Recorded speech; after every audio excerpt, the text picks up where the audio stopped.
It's nice to be here. Thank you, thank you, thank you. When Shelly asks, you don't have a choice. Of course you're here. God bless. Thank you so much. So, Nielsen has been the whipping boy of every marketer, forever. And I've been the defender of Nielsen my whole career, which you know. And now we're in the most unusual time ever. Or are we? It's a pretty unusual time. If I go, when I took the job, I looked back. Nielsen was 100 years old last year. Arthur Nielsen's contribution to the field of market research was he was the first person to coin the term market share. And that's the whole history of everything the company ever did in packaged goods and a lot of other industries. And ultimately, media ratings are market share. Right. And it's really market share of time. Here's what has not changed. All the AI is great. It hasn't produced a single hour. There are still 6 billion people. That grows about 1% a year or less. And 24 hours has not expanded at all. And people spend about 9 hours a day with media, about half with video and half with audio. That has not changed. What they spend on is different. And so I think the dilemma for marketers is to keep up with that because there is still a correlation between share of voice and share of market. Most people in the room are incented somewhat by market share. So define your market and then be the best at it. And so that's what hasn't changed. The tools are changing. Measurement has gone through this incredible journey of exchange currency, that literally one exchange currency that ruled the planet, to people having other ideas of currency, to people doing their own homework and grading their own homework. And then this world where everything seems to be in this kind of a free-for-all. And the way I look at it, that's not new, right? Print was never measured the same way that radio was measured or that TV was measured. Like everything's always, internet, they've always had different measurements. And the job of the media mix modeler was to put that together and figure out what the best mix would be. I don't think that's changed either. But there's an awful lot of noise out there. And for a marketer today, what would, you've been doing this for a minute. What would your advice be to marketers with respect to all the noise about measurement out there? And what's your personal, perspective on the most efficacious approach? Well, my first company I started was Digitas, and so which sold to Publicis. So I grew up on the marketer side. I think with all the capacity that marketers are now going to have with AI doing base tasks, putting more thinking into your model, I think, is going to be important to figure out what really drives your success as a marketer, and that's who's in the room. I think the publishers need to think about this as well. What I think is really dangerous, having grown up on when we say digital, I'll go all the way back. I did the first banner ads on CompuServe, AOL, and Prodigy, so a long, long time ago. The problem with that model in an impression-based system is it says the media doesn't matter. It's, that a minute on the Wall Street Journal or the Washington Post or, the Telegraph is equal to Taboola or you can make some adjustments, but fundamentally, if you're only measuring impressions and you're not putting it in context of the content, it commoditizes the content. And that, I think, really was bad for journalism. I think it was bad for premium content. Part of why I took the job 6 years ago is the same challenge can happen to entertainment. If we start to think that it's just about impression and the context doesn't matter, you could commoditize to just get low-cost content, which sometimes is okay, but it's not always good. Didn't we see that when procurement started buying media as opposed to, someone would write a plan and then the procurement department would go and buy the media, and their mandate was eCPM, lowest dollar paid for effective CPM, ECPM, and that was terrible on a lot of levels because there was plenty of data to support this idea that premium content performed better. And the question was always, is it worth the premium pricing? And that's buyers' the choice, right? Is Well, it you talk about measurement, but there's a bunch of upfront conversations in 2024 for next year. They're all being written on Nielsen. On the old system, everybody thinks is terrible and hates. So because a GRP is something procurement can understand. I think the challenge But expand on that for a minute, because that is one of the most, that's like, I heard that and it's obvious from everybody, but you need to just say it out loud. Well, because it's a standard, it's audited, we know it, we can compare it to last year. And trust me, the more I want to innovate, I see the other side of it. And it's, procurement loves commodities. Procurement loves commodities. They can win on commodities. We're all trying to market and build brands about things that are not commodities. I think the trick is we need to do more work in the marketing community to be clear what works, and that's not easy, but I think it's doable, so that you're actually procuring what is going to be most important to the brand. Where do you think the role of a AI-based media mix modeling tool is gonna, how do you think that's gonna impact? Google just incorporated this into their tool set, and I was stunned at how good it was. There are companies that specialize in media mix modeling and media planning, and here you have a tool that's able to really ingest your ideas about what you're trying to accomplish and help you achieve your goals in a way that I was frankly stunned by. Do you see the industry changing its methodologies, or do you think this is it's sort of this bizarre dichotomy because Nielsen was so important this year, and more than I ever would have expected it to be, because there's so much noise about new metrics and new ways to measure, and yet everybody fell right back. The entirety of the upfronts started on this GRP journey again. So where do you think this all, like, is this a lot of noise about something that's going to take a little bit of time, or do you think this is going to come quick? I don't know, and I think it's going to vary by marketer. So I want to talk the Nielsen book. I think thinking about marketers, and remember I ran Watson for a few years too, so I got close to machine learning. What people are confusing is machine learning is not machine thinking. Machine learning is looking at patterns that has worked in the past, and we all spend a lot of time learning, and then we have to think about how we turn that learning into knowledge, into decisions, into creative, for the first time, never been done before ideas.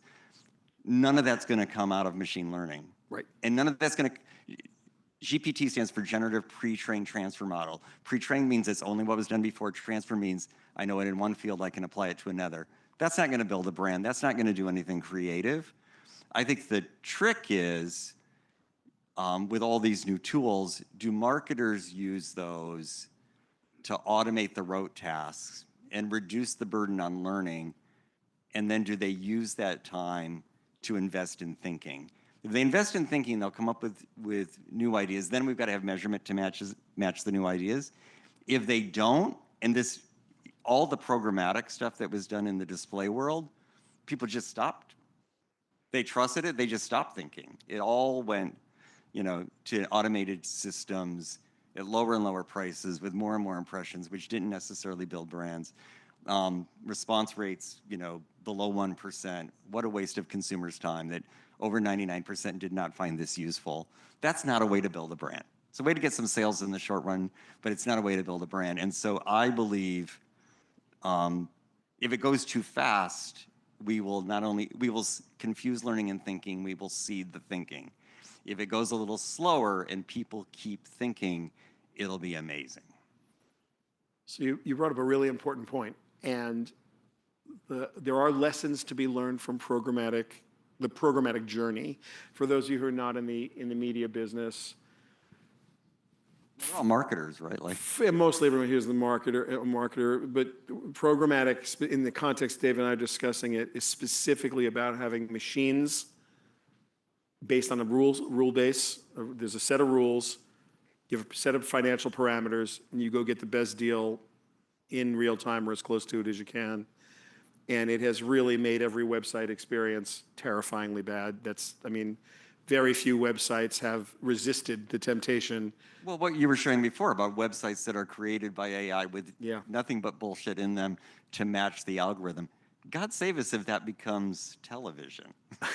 It could. If you seed thinking, you will see the whole thing become programmatic. And so this was going to be my next question, which is the next level of AI before we get to AGI, before we get to ASI, the next level of good old-fashioned AI is going to be AI stacks that are agentic in nature. They do stuff.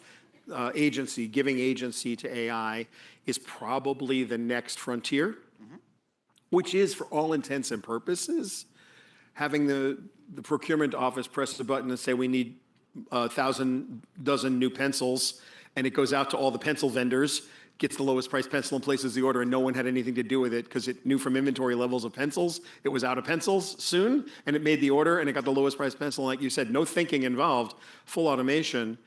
Now, that's the cheapest, easiest way, and we as an industry we've got a hell of a history at going for the cheapest way to do everything because margin is margin. I feel like this is a recipe for nothing great. It's what I feel. Well, if nobody does anything, right? I mean, for the procurement people in the room, love procurement as a function. It should only run commodity companies. If you happen to be a company that believes that you create a superior product that creates both emotional and practical value, and that deserves a premium, and you want to maximize revenue and margin, then you want to sell the right amount of products at the right price with the right combination. That's why we do marketing. A pure programmatic procurement world wouldn't do any marketing. It would just do sales promotion. And so I think the trick here is for us to really think about those models and get an alignment so that we're not maximizing the input costs, we're maximizing the value to our consumer. I'm going to switch it up for a minute. So you sit at a really interesting place because you're asked by so many of your clients to innovate. You're also asked to deliver your services at a lower price every year, and for the same service. We don't do that. I know you don't. We have a world that is literally evolving from a marketing and a communications perspective. What does the Nielsen roadmap look like if you can share it? Like, how are you guys looking at this landscape and thinking about the business going forward? And you can do short term or long term. I'd just love to get your perspective on where you think this is going from a day-to-day, I have to buy advertising and put the right message in front of the right person every day. Yeah, so shortest answer on that. Nielsen serves the media industry for two ecosystems, the content system and the ad system. What most people miss is that 60% of the revenue of the media industry is subscriptions. It's actually the content side. So that's going to change because that was a really simple system. Studios sold programs to networks. Networks then got carriage from cable companies. Consumers spent an average of $3,600 a year on their cable bill, and that money gets divided up amongst all the players. That's changed in a direct-to-consumer world, and we saw this in the strikes last year. And so, number one is actually, because it's the one thing Nielsen does that the other measurement companies don't do, really measure the content, measure what people watch. And I think that's going to matter to marketers. A lot of marketers know that media is the message. So, number one is making sure when so little is viewed live that we understand what people are watching and we understand what is viewed as quality, and we can help people connect those. On the ad side, I do think marketers have a lot more tools. I think AI is going to help.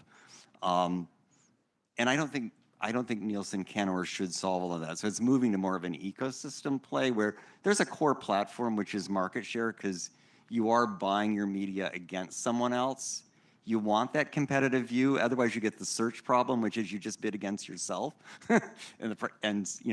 until you just can't pay for the last click. I don't actually think that's great for the marketer or for the ecosystem. So giving people a true set of market share at a foundation.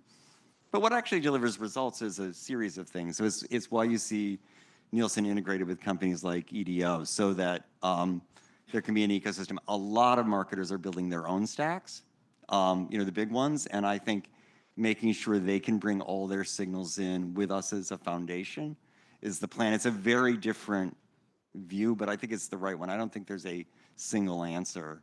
That's back to the earlier conversation. I think smart marketers are going to figure out their own measurement. It is sophisticated, and I think this plugs into it as opposed to defines it. And what do you think that impact of the lack of a key, or do you think Nielsen will stay to be the key exchange currency? Like, is there something you peg? Like when you're building that system, do you peg your other metrics to Nielsen? Do you, like, what's the approach? Yeah, well, it's and I think there's two things. One is going back to the concept of market share. The most valuable thing we're all trying to get is attention, and so knowing where consumers spend their time, and what works, because you can have the challenge today is if everybody brings their own numbers to me, the conclusion is that there are either 37 hours a day, and people aren't sleeping, or there are actually 9 billion people on Earth. And the reason is, some of it's bad data, but some of it's also multitasking. And so you've got to sort out if people are, on Instagram or TikTok and watching a show. Which is the common behavior. Yeah, so how do you attribute credit for that? So I think we got to work on it. But a core foundation of time spent that adds to 100% is the only way for people to actually have a backstop against bidding against themselves, which mostly transfers all the value from the buyer to the seller, and you don't want to do that. And then if the seller is selling on impressions so that they don't have to worry about the quality of their content, it's even worse. So I think we're trying to make sure there's a system that works that is share and time based. So that's ultimately the foundation, and it's something we can audit. And I think that's important. I think having third-party audits is important for people to know, what they're getting. I think the issue is to do that, but also be nimble enough to move quickly with the marketer. So in the time we have left, every generation has been given a name, and from the beginning of written history, every previous generation has complained about the attention span of the progeny. Yeah. It's like, I can't believe that anyone could do a 3-page magazine article, because apparently magazine articles used to be 24 pages long, and then we're down to single line texts. But like every generation before us, we've never seen behaviors change as dramatically as we're seeing them now. It's almost as if there are different planets you're dealing with. I mean, there's a lot of data right now about Gen Alpha and Gen Z and whether or not they're going to have the money that their parents had. They're going to have the same thoughts about getting married, offspring, relationships. Like, it's so much more dramatic, so much more dramatically different than the previous generation. And their media consumption habits are absolutely, even 2 years apart. I could see it with my armchair research. The 13 and 15-year-old granddaughters that I have, they might as well be from 2 technical generations. And oddly, the 20-month-old and 3.5-year-old granddaughters that I have might as well be from 2 different technical generations, the way they approach, just the way their parents are feeding them media. What are you seeing from a Nielsen perspective there? Well, I look at it, so I'm the executive chair of Nielsen. I'm also the chairman of Best Buy and the chairman of Teach for America. So I've been looking at this Gen Alpha through all 3 lenses. And I'm blessed at Nielsen because there's a lot of data that we're watching. Before I get to attention span, I think the biggest thing we see is a lack of social skills and innate loneliness, which has mental health problems too. So there's a need to figure out how to bring people back together. If I just take media habits, if I take both Gen Z and Gen Alpha, I think the last data I saw was they watched 94% of all media by themselves. Millennials was more 50-50. You know, if you go all the way back to, you know, our folks, when we were growing up, it was like 80% together. There wasn't a choice. There wasn't a choice, but it also bonded people, and they watched together, they spoke about it. The fact that people can't agree on facts, can't agree on election results in India today, is concerning. And if I go all the way back to, you know, and how brands are built, if people don't relate to other people, part of brands is what it says about you to someone else. That may not matter anymore, except in the TikTok environment, which is kind of what the robot thinks of you. So the thing I'm most concerned about is how to make sure there are social skills being built, bringing people together. I think this is why schools are still important. I think we got to look at education in a fundamental way. And we got to look at sports, because sports is the one media habit that is still viewed by everybody at the same time. At the same time. Ladies and gentlemen, Dave Kenny, Chairman of Thank you. Nielsen, Chairman of Best Buy, and Chairman of Teach for America. Thank you so much. Good to be with you.